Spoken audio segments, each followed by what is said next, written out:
Dan Delmar and Justine McIntyre in for Aaron this afternoon.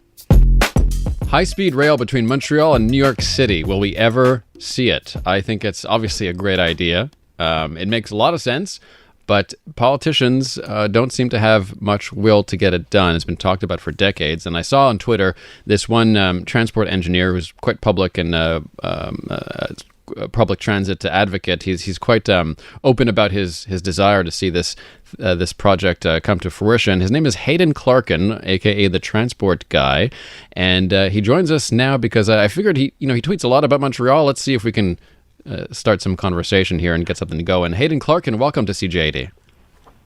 Hi, thank you so much for having me. I'm a big fan of Montreal, so I'm happy to be on. Oh, great. Well, I'm a big fan of your tweets, and I have to say we're glad that someone's talking about it because no one here is really mentioning it, at least not in the past decade or so. But we've had these ideas, these plans, these discussions to have high-speed rail between Montreal and New York. Obviously, a lot of interjurisdictional cooperation would have to happen here, but why is this such a good idea to you? You're kind of zooming out on this transit issue. What's with this corridor that's so important to the North American economy? Yeah, it's a really good question. So obviously, I'm sure most of your listeners know that the Northeast Corridor between Boston and D.C. is the busiest corridor in the country for rail, and obviously it connects, a huge portion of America's economy. And so connecting Montreal to New York City within 4 hours is kind of a no-brainer because it kind of creates this gateway between Montreal, in further points north, east, west, south. You can get to Toronto, you can go to Quebec City, and you can connect via this a gateway corridor, if you will, to New York City within 4.5 hours. I mean, this has been stuff that's been studied since 2006 and unfortunately has just never got off the ground due to kind of just the political will not being there. And it's a little daunting to have two countries have to work together on an infrastructure project, and it's easy to point fingers, right? Hayden, this is Justine. Great talking with you today. And I'm also a huge fan of train systems. I've taken the train from Montreal to New York. Unfortunately, terrible. I'm sorry. Yeah. Well, it's not your fault, but thank you. But it's an 11-hour ride. That was years ago. We figured out a bit of a hack, which is that now we drive halfway and we park. You can do this. You can actually drive from Montreal to Albany. There's pretty cheap parking at the train station there. And then you take the train the rest of the way, and that way you're not encumbered with your car in New York City. Yeah, it's a pretty good hack, but it just makes you realize that last leg only takes 2.5 hours in the train. So as you said, the whole thing, really, if you're doing the whole thing by train, should take about 4.5, 5 hours. Why can't we get it done? I mean, what are your ideas on that? Yeah. So that's actually a great a point that you bring up Albany because, with Albany, you can either go east to Boston, west to Buffalo, up through Toronto, and then obviously south to New York City and points south. The big issue actually is what you just brought up. The connection between Albany and Montreal, at least to the New York state line, is quite bad with respect to how many curbs there are. We're talking about in some areas, there's about 4 to 5 curbs per mile. Now, if any of your listeners are driving and they're driving something that's about 4 to 5 curbs per mile, they're pretty slow, and therefore the train goes about 35 miles per hour. And so in order to build the project we're talking about of train service between Montreal and Albany, we would have to see something where basically the entire right-of-way is rebuilt throughout the entire alignment up until a little south of Montreal. And that's a lot of money. There's a lot of political opposition to that. There's also just a lot of ground opposition, right, of people being like, why are you putting this through my neighborhood or my community? And it's not stopping here, so I'm not getting the benefit, right? Even though in abstract we could all agree high-speed rail is a great idea, it's unfortunately it's been a political football for so long, fortunately. And when we're talking about what the market looks like, in 2006, when this study was done by the New York State DOT, saw that it was about 1 million more people would use this corridor every year due to the improvements. And today we see about 960,000 people going round trip to and from Montreal and New York City. So we're not talking about small numbers. Right. And then when you're talking about induced demand of creating such a great service that connects to the busiest rail, station on the continent. It's kind of a no-brainer.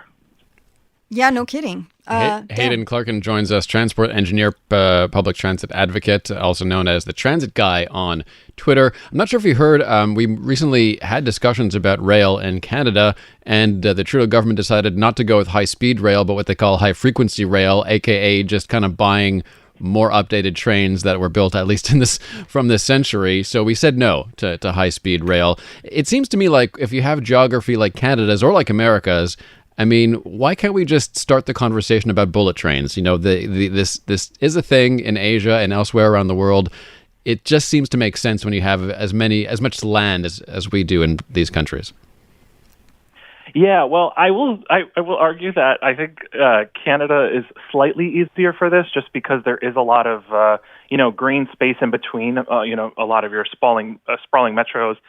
In America, the reason we've actually seen a lot of opposition to higher speed rail or high speed rail is due to kind of that old-fashioned NIMBYism of you're going to straighten out the tracks, because that's really the big impediment. You can build and get as many nice new cars that are tilting and all of the best technology, but people don't realize that just running a bullet train from Japan on any track, there's a lot of infrastructure that goes into that, and really it's more of how much of a straightaway do you have? How few radius and curves do you have?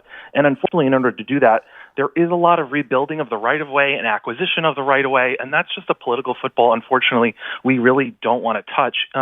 In 2010, the Acela corridor, which actually makes profit because it is so busy, takes about 3.5 hours to get from Boston and New York, and in Spain, they can do that in about an hour and a half. So we're talking about a lot of improvements that can happen. And one of the curves that actually they wanted to straighten out in southern Rhode Island and Connecticut would have saved about 25 minutes. But unfortunately, because it went through a historic neighborhood, the new alignment to do that, unfortunately, the project was nixed. And to this day, thousands and thousands of people are using this corridor every single day, and they are taking trips that are 25 minutes longer, just because some people didn't want some historical home staff to be relocated. And so that's just kind of the reality you deal with when high-speed rail works great for huge, large metro areas, but at the same time, you then have to contend with metro areas when it comes to alignment. And that is always a political football, as we keep bringing up. Political football, things are just not easy, unfortunately. Right. We really need a lot of vision. I think, as you mentioned, Hayden, between, the requirements for high-speed train, which also requires not just straightening out the track, but also a much broader buffer zone when you're dealing with those high speeds. Between that and just straightening out a couple of curves, maybe just by straightening out a couple of curves, we can shave off a few hours and make rail travel more interesting. The other issue that I wanted to, or just question that I wanted to ask you about is train pricing, because we've also seen the cost of air travel go down, and you brought up the number of people traveling between New York City and Montreal, 11 direct flights every day. And just in terms of what we... 26. Each way. I must have had, okay. 26 so that's, each way. Okay, 26. Yeah. That's even, okay, wow. So, because these numbers change all the time. So just with what we know about environmental impact, I mean, what can we do in terms of train travel pricing to make it more attractive to people as well? Yeah, it's a really good question. I think there is an equal balance, right? Especially in the post, I don't want to say post-COVID world, but at least in a post-lockdown era, we've seen transit agencies struggle to kind of bring people back into the fray and bring ridership back up. And a lot of that was like, well, let's do some gimmicks with respect to let's have Wi-Fi on trains. Let's have better plugs on trains. And all of those amenities are wonderful in their own. But really what people respond to is how fast can you get me there, right? Speed is always something people would rather have. I'd rather not have plugs on my train if it went, it took half the time than if it took double the time. And so that's kind of how we respond to, also with the air market, right? We don't want connections. We really want to fly direct to direct, and we want to do it as cheap as possible.